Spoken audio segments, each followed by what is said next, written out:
What's up, everybody? Welcome to Gojo with Mike Golic Jr. That is me. With me, as always, super producer Brandon Newman. No longer Isaiah in the desert, and I will want to get to that in a second here. And, of course, as he's been all week, my father's still in Ireland, gallivanting around somewhere, drinking, carrying on, getting ready for the Notre Dame game over there. So Jason Fitz from Parts Unknown hanging out with us again today. Jason, how we feeling?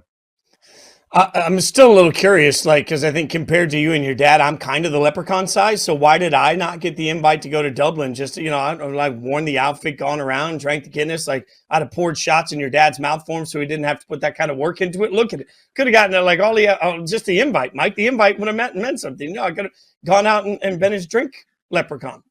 You're offering to be my dad's shot girl. That's essentially what you're offering to be. Essentially, yeah. I mean, 100%. But if it gets me a trip to Dublin, don't you think that's that's entrepreneurial right there? I'm trying to get a little side hustle here so I can get a trip to Dublin.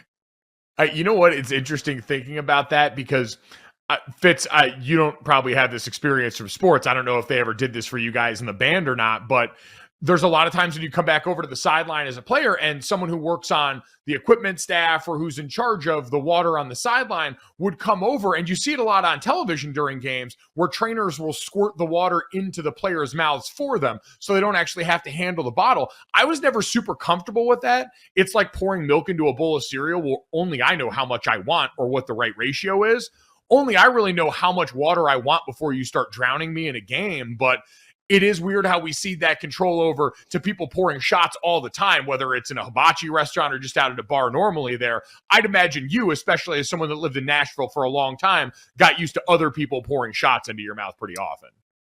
Yeah, I mean, life on the road, that just happens. Fun fact, when I was a long time ago, I was playing for Phil Vassar at one point. Phil, not much of a drinker, right? So we were doing this festival in Fort Loramie, Ohio, and people kept passing shots up on stage. And so he would just walk over and pour it in my mouth while I was playing because he wasn't going to drink them.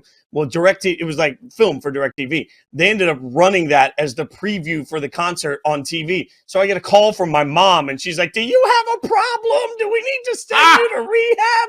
All because Phil just kept putting the shots down the hatch for me. So, I appreciate the effort, though. It takes a little bit of skill to be able to sing vocals, play the fiddle, and take a shot all at once. I'm proud of it. Dynamic Jason Fitz, ladies and gentlemen, here.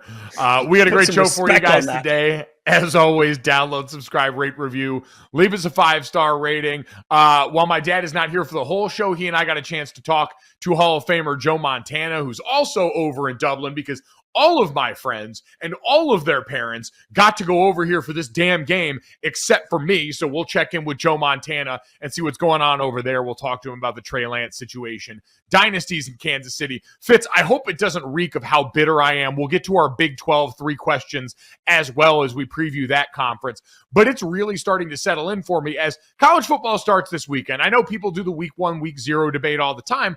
But for me, especially as a Notre Dame fan, it starts this weekend. They're going to kick off against Navy at 2:30 Eastern tomorrow, and I'm going to begin the stress that is my fall being a Notre Dame fan. And I am really starting to, for the first time in a long time, feel the FOMO of being one of the few not over there getting ready to drink and carry on outside that stadium. I'm pissed. I mean, You're marginally famous, you're marginally good looking, and you're marginally rich. You should have been able to get yourself over there, Mike. This is one of those things. I think that should, the fact that I see your dad posted pictures with Brady Quinn and Dan Patrick and all these people out on social media. I'm wondering why you weren't there, buddy. I feel like you should have had a hand in that.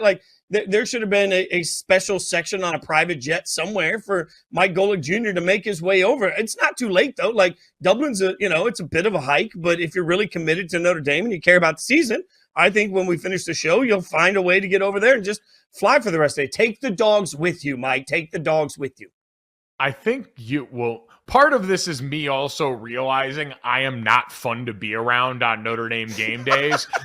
Fitz, I get asked a lot about Notre Dame and what's coming up this season, year 2 for Marcus Freeman, Sam Hartman coming over as a transfer player, what the expectations are, and having to answer these rationally like I do, because I look at the season objectively, Fitz, and I go, all right, in year 2 for Notre Dame, what is this about? In my mind, it has been resetting the floor. towards the end of Brian Kelly's tenure at Notre Dame, you didn't lose the games you weren't supposed to lose. You won double-digit games for the last 5 straight seasons before last year, largely on the backs of that. We saw last season beat Clemson, close game versus Ohio State to start the season, to start the Freeman era, and then close-ish game against USC to end the season as Caleb Williams is supernovaing in Heisman form. So I'm not as worried about the big game thing that everyone makes a big deal with Notre Dame, and understandably in the postseason, as I am just making sure we don't lose to like Duke or Pitt or any of the number of trap games on Notre Dame's schedule that are road ACC games this year, because I'm going to be in a press box getting ready to call a college football game somewhere else and have to act like an adult while that's going on somehow. My beloved Raiders have many times given me the opportunity to sit in the press box in Vegas at Allegiant and watch games. And there was a throw a couple of years ago that I didn't really appreciate. And I may have let a few F-bombs slip out. And I had to look behind to some of our coworkers that work for NFL Network. And I later DM'd one of them and I was like, hey man, I'm really sorry. Got a DM back though. And he was like, you know what? That was the most fun I've had in the press box in years. So Mike, I'm telling you, maybe people enjoy you letting loose, but I feel you all the way to your core, because people always ask, I'm going to come over while you're watching the Raiders game. I'm like, the hell you are. Like, nobody needs to be around me during that experience. But I think, as an unbiased bystander just sitting on the sidelines here, I think Notre Dame is set up this year to be very good. Last year, quarterback play was a problem, right? And as much as we can look at Notre Dame across the board and say, hey, what were they trying to accomplish offensively? When you are so limited at that position, it started to impact the play calling. It started to impact the way they were defended. I mean, you start to think about what they've got. They didn't just get a quarterback. I thought they got a very good quarterback in the transfer portal, somebody that comes in. A lot of people may not have watched him, but if you watched last year, ball placement, the ability to throw any football anywhere, the ability to get into these huge high-scoring matchups and still produce point after point after point, I think Notre Dame's got a bit of a gem at the quarterback position that I like a lot this year. So I actually feel really good, which might make you nervous.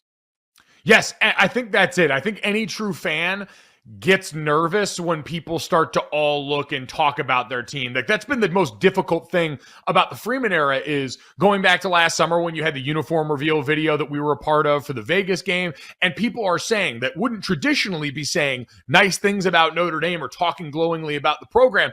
It's a hard adjust for me, because usually I like being left well enough alone. Notre Dame starting in the teens in the preseason AP poll, a welcome sight for me. I don't need anyone talking about Notre Dame being overrated going into the season. If Notre Dame, with their schedule this year, goes out and wins 11 games and is walking into the final weekend of college football not playing in a conference championship game, with their schedule, they're likely going to be in the playoff conversation. Now, depending how that shakes out with the rest of college football will determine whether they get in. But an 11-1 Notre Dame team with Ohio State, Clemson, and USC all on the schedule, all preseason top 10 teams, that team is in the playoff discussion, if not in the playoff in general. So I don't worry about the path there, which is always the conversation with them. It really just is year 2. Can you develop enough consistency again to make sure that the rest of those games, NC State early in the season that we talked about, Duke, Pitt, on and on down the list, I think they got Louisville on the schedule too. Do you not step in one of those potholes? That's the kind of thing I don't need to be slamming my fist on a table in a press box in Raleigh, North Carolina again for. You made a great point though. And this is probably something that I shouldn't say so loudly this early in the season, because you and I both work a lot around college football, and that's a big part of how we earn our livings. But let's just get this out in the open.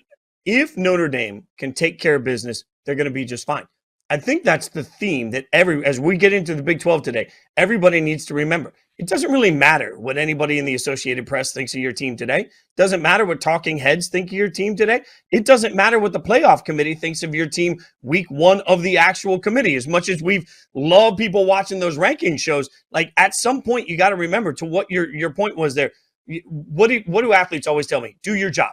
It's such an incredible part of it. It's like, just do the job that's being asked of you. Notre Dame is one of many teams, and I would argue that most of the prominent teams this year have a very simple edict in front of them. Go out, win the games you're supposed to win. You're going to get in the college football playoff. Like, it is that simple. We make college football wildly complicated, but every single year it takes care of itself. Somebody somewhere is going to dump a game they shouldn't. Somebody somewhere is not going to be paying attention. And all of a sudden, you're going to just see the cream rise for the teams that took care. If Georgia goes out and does what Georgia can do, Georgia's going to be in the playoff. If Alabama does that, if LSU, you can just go up and down all of these teams. Just win the games in front of you. You're going to be in the playoffs no matter what anybody says or thinks about your favorite team today.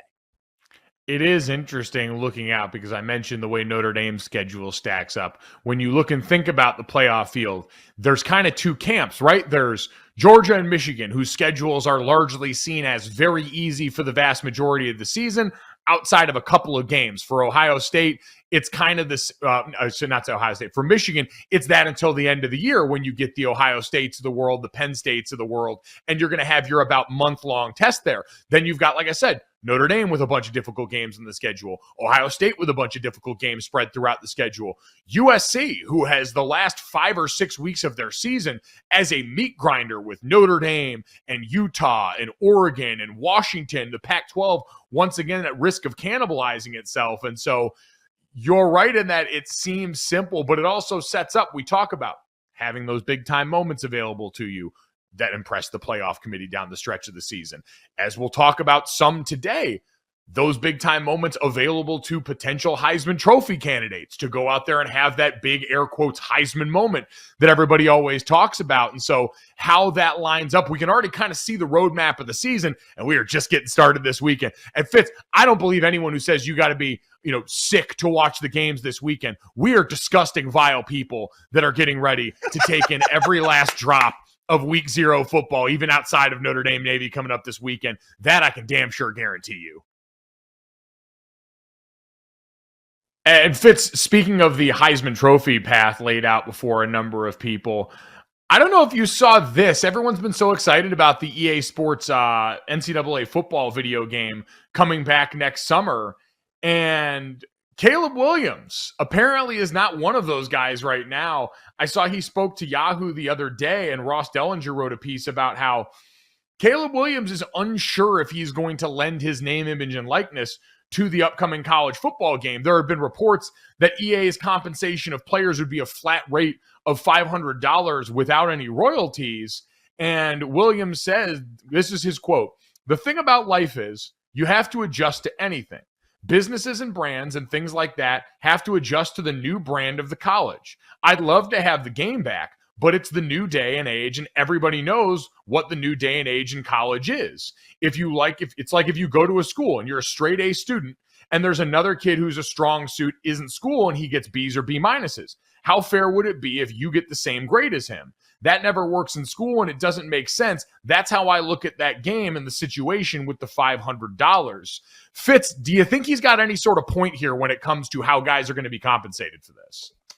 He's got a point on what one of the most difficult things college football is about to face is, which is some sort of concept around unionization, right? Like, you obviously had a time in the NFL, and we all know that Madden is huge for the NFL. Well, Madden doesn't pay on a scale depending on how famous you are to be a Madden. It's collectively bargained with the union, and here's your Madden rate. I don't know what it is, but it's not huge. This is one of those moments. It's about 10 grand. Okay, so 10 grand. There's a moment here where if you are college football players, I love the concept of, hey, I'm far more famous. I want more for my name, image, likeness to be in this video game. Unfortunately, I don't know how you justify that across the board. And realistically, EA Sports now is going to deal with the wild, wild west. It is NIL. Like, this becomes the problem. As much as nobody wants to discuss the unionization of college football players, I understand that. This becomes complicated because they don't have that. I will tell you this, though, Mike. If they made a version of Guitar Hero or Rock Band, they don't even make that game anymore. The reason they don't make that game anymore is because licensing the music costs so much to do. But I can tell you for darn sure, if there had ever been a country music version of that and they wanted to use my name, image, likeness in it, $500? Hell no. Like, there's got to be some, like, this is going to be a wildly popular video game because the players are included in it. So you can't tell me that $500 is fair for somebody that's likely to be on the cover if he were to still be in college football at that time. I agree to an extent, Fitz, and this is an argument we get a lot when, it recently just came up. I think Jim Irsay was the one that talked about this relative to the Jonathan Taylor holdout, which is this idea that the NFL will move on without all of us and that football doesn't stop with us. That's true to a point, but when you're withholding a player's actual services, that's got a real life effect on your football team more often than not. If you remove the name or image or likeness of a player like Caleb Williams from this game, yeah, all you're just getting is a guy in that spot with a different name and a fudged number, but who's got the same stats, same ability, all these things that aren't going to affect a player's gameplay by and large, that I don't really think is going to be the bump in the road that he thinks here.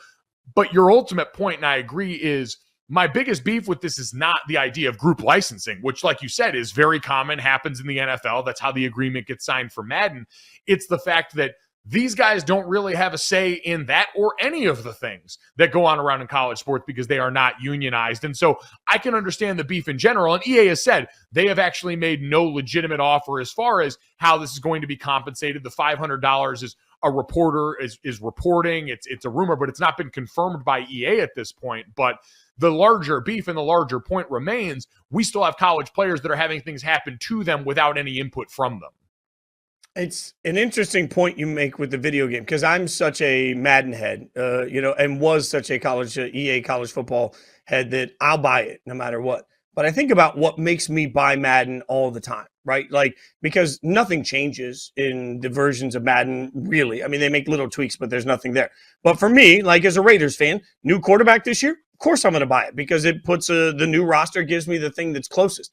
I'm not sure what the future of the video game looks like. Is it simply going to be college football fanatics that want to go out like you did in the old days and recruit your team, make it look however you want? Is that going to be the way people play, or will they pay for the players particularly? I don't know the answer to that. EA better know the answer to that, though, right? Like, because at some point, to your point, $10,000 for 32 teams, 53 players on an active roster. There are far less players in the NFL than there are in college football. They can't turn around and pay every kid that's going to be in this video game 10 grand and make any money. So I understand where they're coming from. I don't know in this situation. And this is, again, where I'm going to always put the blame at the NCAA. Because the NCAA never took the time to be ahead of all of it, come up with processes, systems, and come up with something that everybody could agree on, we now have this weird world in the NIL where everybody's fighting for their own 2 cents here and their own 2 cents there. I don't know what rectifies that, but I know that it's all the NCAA's fault for not getting ahead of it 5, 6, 7. When you and I did our first college football show 6 years ago, we were talking about the NCAA needs to get ahead of it. It's their fault that we're in this situation right now. And frankly, I'm never going to fault a kid for turning around and knowing his worth. It's just, this is going to be a weird situation of negotiation. It is, and Caleb Williams being the one to speak out on this is noteworthy because he is one of the faces of college football right now, the reigning Heisman Trophy winner and the odds-on favorite to win it again this year. I saw Dominique Foxworth bring this up on the Dominique Foxworth Show the other day. Awesome podcast. You should definitely check it out. This notion that Caleb Williams, who also came out and told ESPN it's going to be an in-the-moment decision about will he declare for the 2024 NFL draft, which is the right thing to say. We hear prospects say this all the time leading into the season, not wanting to be a distraction. But Dominique brought up the idea that has been floated for a while of, hey, would a player who looks at who owns the number 1 overall pick when it gets to that point ever look at that idea and say, yeah, it's not really a place I'm interested in going, and kind of, Eli Manning style, try and dictate their future one way or another. And for Caleb, and now this might be the question for prospects going forward, we're not 100% sure about the true dollar amounts being floated around for NIL from these collectives for college players. But would it be enough for a Caleb Williams to say, yeah, I'd rather come back here for another year of professional development where I'm still making money than go potentially to a team that I think is going to destroy my future because that franchise is so bad right now. I don't know if it would get to that point, but Caleb Williams does seem like he'd at least be the personality that might be open to some thought process like that. Yeah, there are enough teams that will have the NIL money to make that. I think it is a valid conversation, and Caleb's in a win-win. Either he declares for the draft and doesn't matter with the video game, so he used his platform to help, or he gets more money out of them ultimately either way. So it's a win-win for him. Yeah, Caleb Williams becoming one of the more interesting players in college football, in addition to being one of the best players in college football as we roll into this 2023 season. All right, Fitz, we're talking a lot of college football today, so let's get to our three big questions for the Big 12 heading into the 2023 season. We've been doing this for all the Power 5 conferences, and we're wrapping up with the Big 12 appropriately after we talked to All-American guard Cooper Beebe yesterday about his team and his conference. And so I want to start with this one, Fitz. We know the brands that dominate this conference right now are walking out on not so great terms in Texas and Oklahoma. We even heard Brett Yormark, the commissioner of the Big 12 at a Texas Tech event, look at Joey McGuire, their head coach, and say, I'm going to be in Austin. You guys better handle business there like you handled it here last year. So no love lost with the conference on their way out. But Fitz, who needs a successful season more in 2023, Oklahoma or Texas? I think it's Oklahoma. And frankly, it's because of part of the way it looked and what's coming through the pipeline. Like, Venables is somebody that I respect so much as a coach. But if things go off the rails this year, they weren't good enough at the quarterback position last year. I know there were a lot of factors that go into that. And every team says, well, year two in the system, going to be a big improvement. It needs to be a big improvement for Oklahoma. If you're Texas, your great sales pitch for Sark is like, hey, don't worry. Not only do we have Quinn, but we also have Manning. We're going to be just fine. We're going to be able to compete. It's going to be fine. If the wheels fall off at all for Oklahoma, I think then you have total change coming for the program. You've got coaches out. You've got a wild, then at that point, transfer situation, and they're walking into the SEC, the 6th, 7th best team if things fall off the rails. That's not what Oklahoma's paying for. So I really think Oklahoma is under more stress simply because Texas can rely on the pipeline of names that they have. See, I don't know if that works the same in the portal era, though, because if you're Texas and things go haywire, there's the door that everyone has now. It's not like in the past where it was difficult for your stars to get out of there and you had to think about continuity. Continuity is what you make of it at this point. We've seen that in this era. So I think the pressure's still always going to be more so on Texas, man. I think Venables is going to get a bit of a leash there, and I think they're going to be good this year. I don't know if we can expect them to be Texas good this year. Texas should be a playoff team this year, and I think I'm picking them to be as much based on their schedule and the talent that they bring back. Texas is back, Mike? Mike's going to say Texas is back? You know what? I am never going to play into that meme, but yeah, I think Texas might be back this year. So I think, but I think because of that, Sark in year 3 and the big game thing that crept up, 2-5 and 1-score games last year. That's kind of been the story of his tenure so far.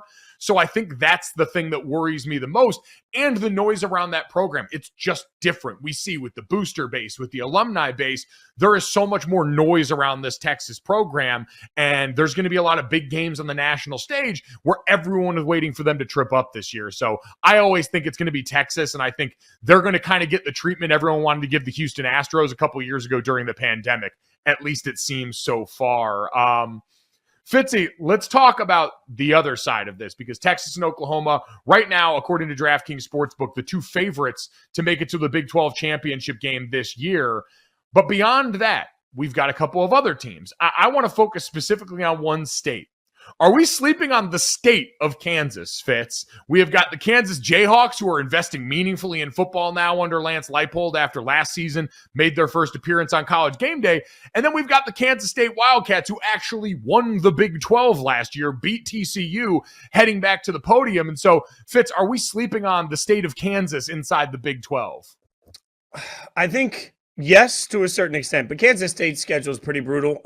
And look, I'm a big believer in Lance Leipold and what Kansas is doing. I think Lance Leipold is a smart offensive coach that knows how to get a dual threat quarterback out in a lot of situations. It works for him. It worked last year at Kansas. Now they're investing substantial amounts of money, as you referenced, but also they're on the heels of momentum, right? Like, think about the difference in their own stadium and in the environment and sort of what's being created around there. Also, the expectations for Kansas, even if you look at most preseason expectations, it's sort of fair to Midland, to say it kindly. I think Kansas can be a much better team than that. I don't see them as being the 8th or 9th best team in the conference by the end of this. So I think we are sleeping a little bit on Kansas because I trust their coaches to be very good. But Kansas State, you mentioned the fact that, we forget that they won the conference last year. It's just, when you watched it last year, it felt like they won it, but it also felt like we watched good teams lose it, if that makes any sense, right? Like, I'm not trying to downplay what they accomplished last year, but I don't think anybody walks in and says, oh my God, the sexy pick here is Kansas State. Like, they're very good. It's a tough schedule. I think, I could see them making it to the Big 12 championship, though. I think they can sneak their way into the 2 seed. But if I had to bet your house, on a private jet trip to Dublin on Kansas State or not Kansas State, I'd bet against Kansas State. Yeah, I mean, yeah, if we're doing Kansas State of the field, that's certainly not going to be the bet for anybody. But I do think they don't get the respect they're owed. Will Howard, who's coming back at quarterback, started a lot of the back half of last season, including that Big 12 championship game after the injury to Adrian Martinez. And that's been a team we always talk about identity-wise. Michigan is where they are because they built themselves to beat that conference. Kansas State has operated in much the same way when you look at their defensive structure that's become super sexy throughout that league. When you look at the way they try and grind it out on offense, they have built themselves to win Big 12 football games in the modern era as this has become a defensive conference. Yeah, they lose Deuce Vaughn. Yeah, they lose Felix Anudike-Uzomah on the other side, but you bring back that core on the offensive line we talked about, and they're going to be a factor in this, if not outright included in the Big 12 championship game yet again this season, I firmly believe. But let's get to the last one, Fitz. We got newcomers on the way in the Big 12 this year. BYU, Cincinnati, Houston, and UCF, the Golden Knights. Fitz, what do you think the realistic expectation for the newcomers is this year? I think UCF's going to be pretty good. And realistically, this is going to be interesting because if you're the Big 12, you want these new additions to come in and immediately be competitive, right? Like, obviously, Cincinnati, like, terrible timing for Cincinnati to lose their head coach. Fickell leaving is a huge drawback to Cincinnati from a recruiting standpoint, from a sales pitch standpoint, from who they are, all of these things. But I look at Cincinnati, and I've seen a lot of the projections having them at the bottom of this conference. Like, that is the worst case scenario. What you don't need if you're the Big 12 right now and you're trying to convince everybody, pay no attention, we're fine, we're going to be A-okay without these particular members. What you don't need is a Missouri situation where somebody comes into the SEC and then they're just irrelevant for how long, right? Like, you need some sort of a situation where they can come in and immediately make impact. I hope that Cincinnati can be better. I hope that BYU can be better, but I think UCF, of all of those newcomers, is probably the great hope for the rest of the conference as somebody that can come in and maybe try and make noise year one. Yeah, you're right. I think what people were banking on, because remember when Luke Fickell was one of the head coaches that was supposed to be coming over to this conference, there were a lot of people that thought Cincinnati could walk in right away and essentially become part of the class of the new Big 12. And under Luke Fickell, that was definitely a possibility, the way that they were recruiting, what production they were getting out of quarterback. And now it's a lot more tepid. Houston and Dana Holgorsen were much the same until last year, taking a big step back. We'll see if Alan Bowman, who was just named the starter there, can all of a sudden be someone that helps get that up and running in a way, because along the lines of scrimmage, those were two schools that had been able to operate, recruit, and develop in a way that put them on par with some of the big boys. So Big 12, once again, going to be one of the fascinating conferences in college football, but it all gets going this weekend. And while I have moaned and complained about not being over in Dublin, my father and I got to catch up with another guy who is over making the trip there, former Notre Dame great, national champion and NFL Hall of Famer Joe Montana stopped by to chop it up with us about what it's been like, the experience over in Dublin, getting ready to kick off the 2023 season. Take a listen. All right, this is a fun one. Very excited to welcome in Super Bowl champion, national champion, and NFL Hall of Famer Joe Montana here on behalf of the folks at Guinness over in Dublin. So, Joe, you make the trip over to Dublin with the folks at Guinness to celebrate the start of college football with Notre Dame. What's this atmosphere been like? It's a combination of a lot of really great things all coming together. Oh, yeah, for sure. We have the whole family here, which has been great. And actually, our youngest daughter, Elizabeth, and her husband had their new baby baptized 2 days ago here. So it's been a lot of fun with all the family. Now it's starting to get kind of crazy because all the fans are starting to show up.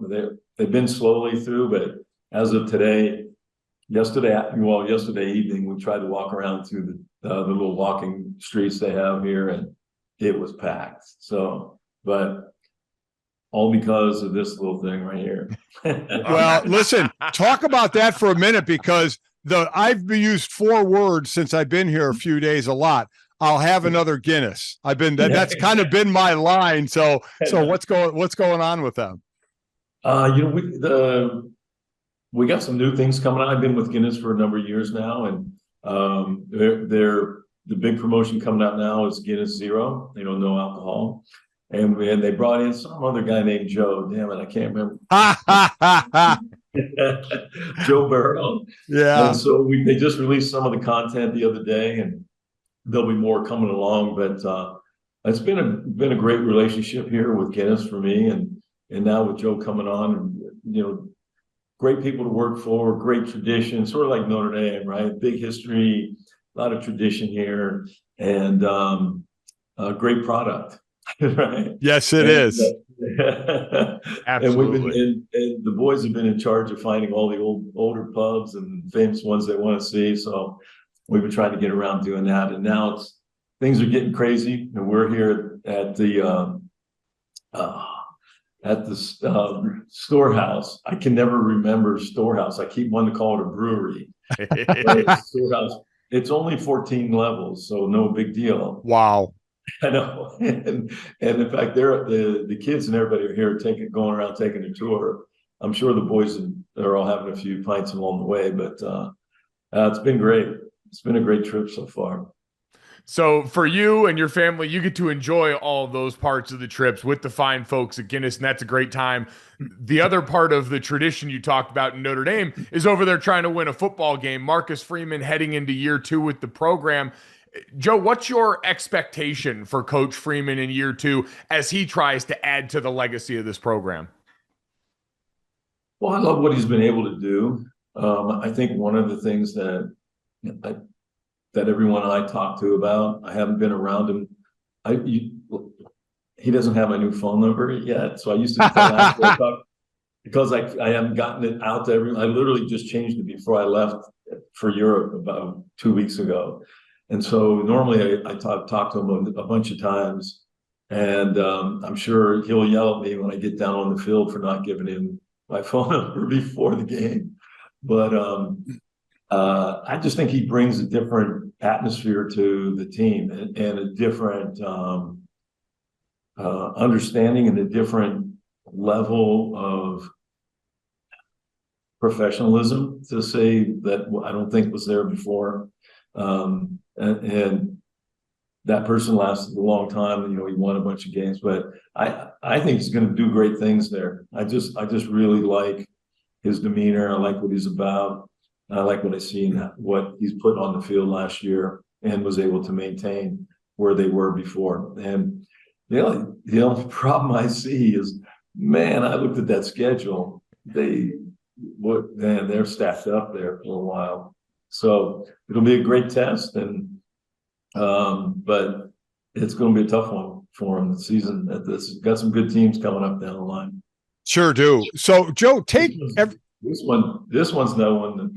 This is a scary one to me. Yeah. This team is, they'll sneak. They don't sneak up on you. They just badger you to death, and they don't quit. And it's a tough one for the play in the first time. Your first game out to shoot in the season, I think. So I'm interested to see how it goes.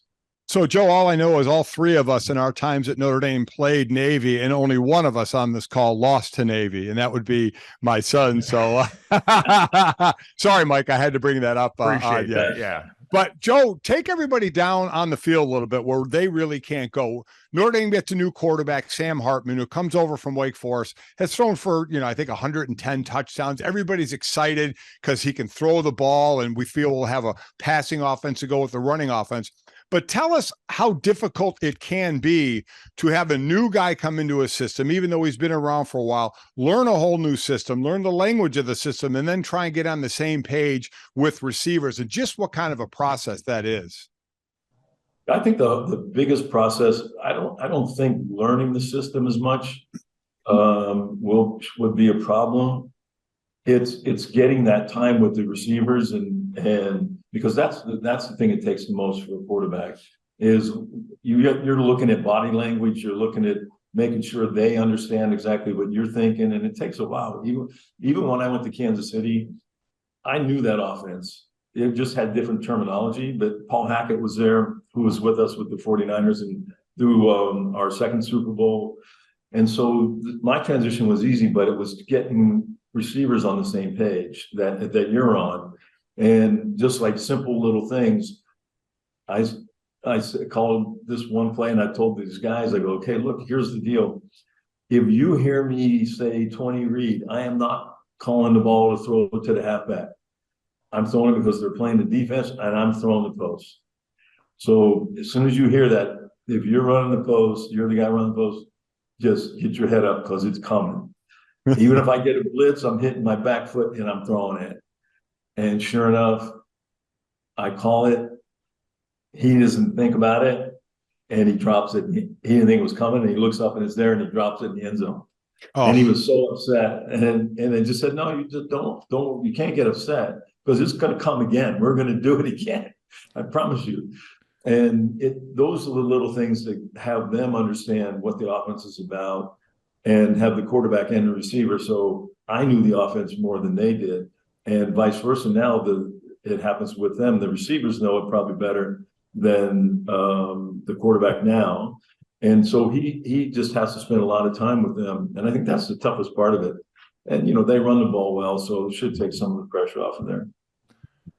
Joe, you mentioned the amount of time it takes and the experience and how valuable that is, not only just playing a lot in the league, playing with those specific guys. It kind of makes me think of what's going on with your old team in San Francisco and Trey Lance right now. What have you made of the way that the team sort of laid out the plan for a young guy who hadn't gotten to play a lot of football even before he got to San Francisco, who now is sitting in that third string quarterback spot?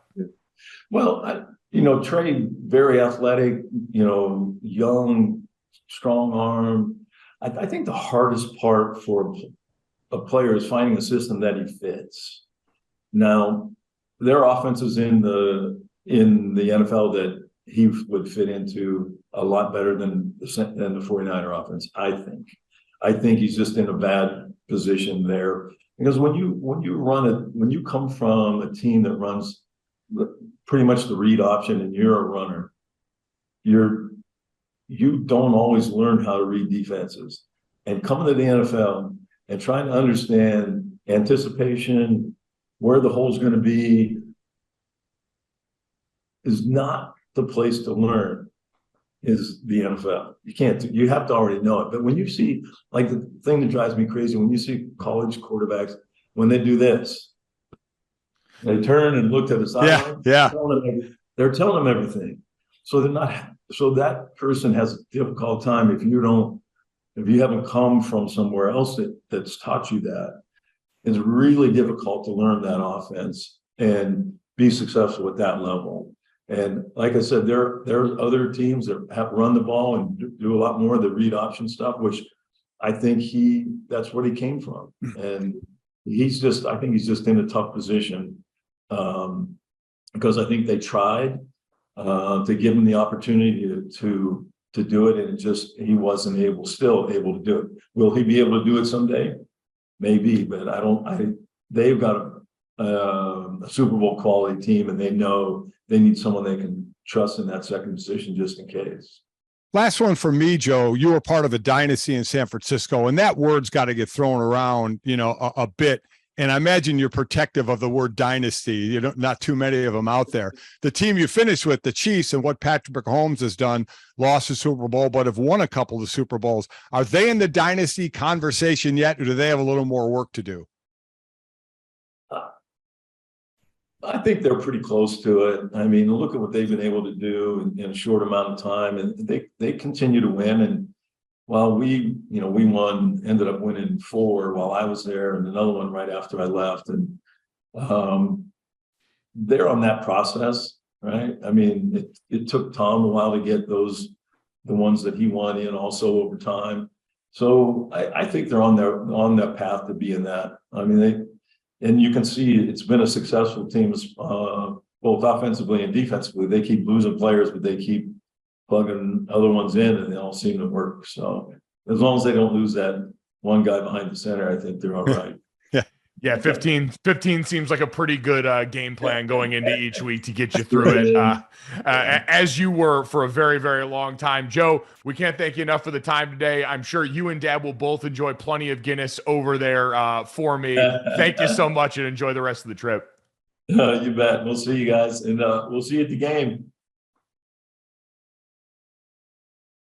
All right, Fitz, let's finish off the week, get people to the rounding out of the NFL preseason schedule, actual real-life college football games, whatever the hell else you want to do here. Just don't go to Dublin. Don't be one of those people that goes over to Dublin and has all that fun and does God knows what over there. But before we get to... Somebody hit me up. I'm going to Dublin. Go ahead. God, I will destroy you.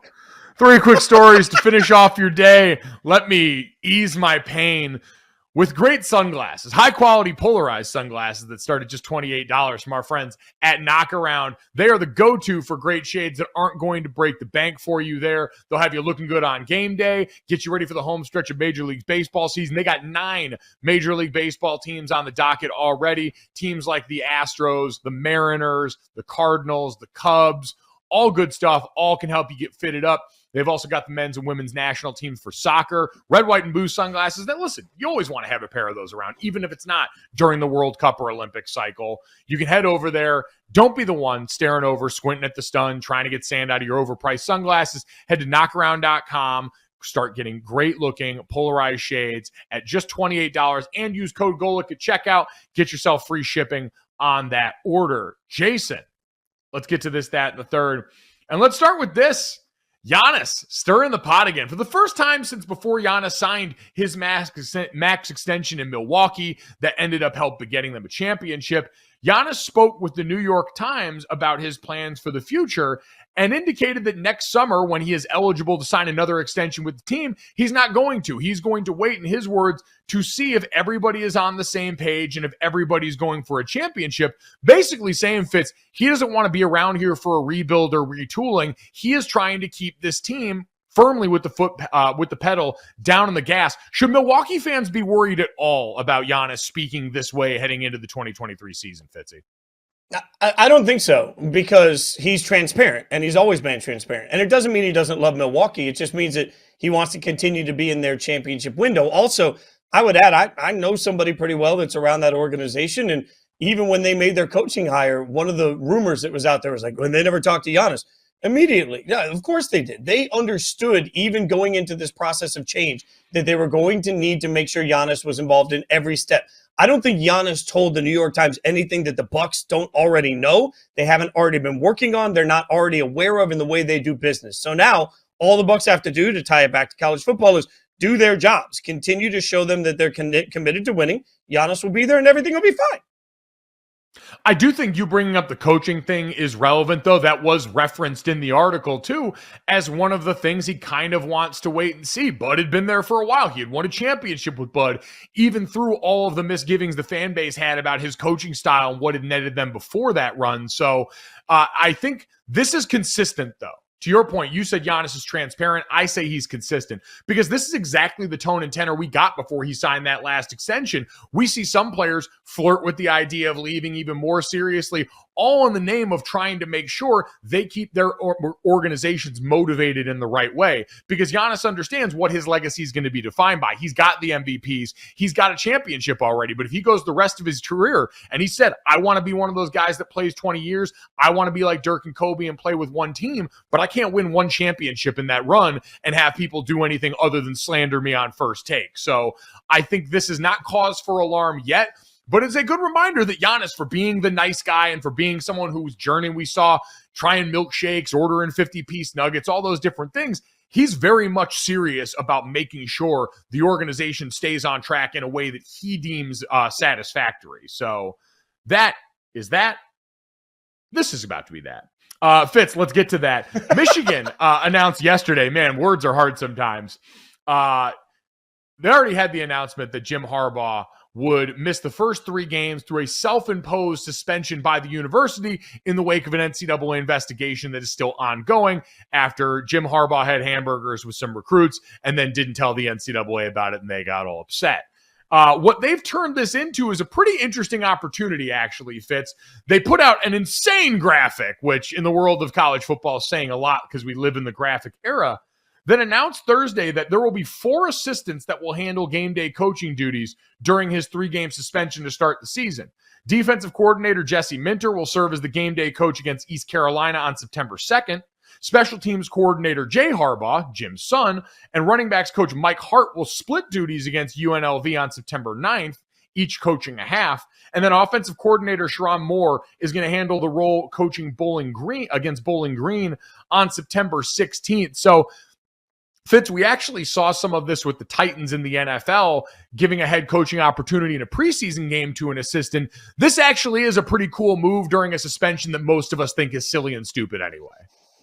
Yeah, and it comes back to jokingly, I said the other day, I'd love to see a world where when a team has a cupcake on the schedule, they do this more often because it gets people great opportunities to go out and show who they can be, not just to the program and the players, but to other programs across the country, right? Like this is a win for everyone. This is making chicken salad out of the situation. Although my heart's a little hurt, like, you need one coach for all the games except for UNLV, where basically at halftime you're going to be like, you get to coach and you get to coach. Who wants to call a play over here? Like, what do we do? Is this like the Make-A-Wish game all of a sudden? Everybody can just come in and head coach a few drives against UNLV. Good Lord. I got a UNLV football helmet 10 feet from me, and this is the sort of disrespect I have to take. They did kind of catch a stray in that. You're definitely not, because I'm sure for opposing coaches, part of it is like, oh, word, this is how it's going to be, when most of them know somebody has to coach that game. And I'm sure plenty of coaches look around because, Fitz, every head coach deals with their assistants differently when it comes to what they allow them to do inside the building as far as job prep for eventually becoming head coach, whether that's how often they allow assistants to do media, how often they involve assistants in the high-level planning stuff around the programs, letting them in on the process so they can get valuable experience that they're going to need when they start interviewing for head coaching jobs. So they're a little more familiar with it. This is as hands-on a program as you're going to see as far as giving each of these coaches a chance to run the meetings during that week. Because Jim Harbaugh can still coach during the week, but to run the meetings in the lead up to game day, have the plan ready to go, actually administer and communicate through a game day operation, all things that are going to be extremely valuable if and when any of these coaches go on to interview or get head coaching jobs themselves. So, thing I never thought I'd say, kudos to Michigan for actually handling this in a way that I hope other programs follow in the future. Jason, let's get to the third. So we talked about this on this show. While back at, I believe, a New York Mets game, you had a man that got caught on camera in the crowd innovating. That man poked a hole in a hot dog, jammed it into a beer, used it as a straw, and the rest was history. I think because of that, I actually drank rosé out of a banana on this very show. And we weren't the only ones that noticed. Listen, it actually tasted delicious. Rosé and a banana. Beautiful pairing. Highly recommend my compliments to the chef. Two things I hate. Go ahead. God, we don't have enough time to get into your issues. Oscar Meyer decided to put it on wax and really more on silicone, Fits. They're releasing a hot dog straw. Now, it is not going to be a straw actually made of Oscar Meyer wiener, but rather an artificial straw that looks like a hot dog that you can jam into a drink here. Fitz, I'm a little disappointed they're not going the whole nine and just starting to sell prepackaged hot dogs with holes in them that I could use for something, especially like a Bloody Mary where it would pair perfectly. Yeah, no, the gross part about this isn't the hot dog straw. It's the fact that it's not actually a hot dog straw. Like, this is absolutely fraudulent behavior at this point. Like, I want a hot dog with a hole in it that I can stick in whatever beverage I want and drink it. All right. This is very simple. You give me something that looks like a straw or it looks like a hot dog, just happens to be a straw. That's absolutely pointless. I can't eat it. I can't chew on it. I'm not going to pay extra for it. Like, give me one way to go to one stand at the ballpark, get everything I need in one cup. I'm all in for this. Like, it makes it easier. It's more compact. I want all of this in my life. Oscar Meyer, you have failed us. You need to get out there and put your wiener in the drink. Oh, come on, yeah, man. That really? wasn't even accidental. That's how you want to end our Friday here? Put your wiener in the drink? I got to go catch a flight to Dublin, so I got to make sure. Oh, God. I'm going to make some calls to a few airports to make sure that doesn't happen. Probably going to have to call the FCC after this right now, after what Fitz said here. Against all odds, still, go follow him at Jason Fitz on Twitter. Find out where he's working next, if he's going to be working next after comments like this. Make sure you download, subscribe, rate, and review our show as well. Leave us the 5-star rating. Check us out on DraftKings YouTube. Get ready. We got Gojo and Golic starting next week here. Revamp fun. Back on Monday. Go. Boom. Money in the bank.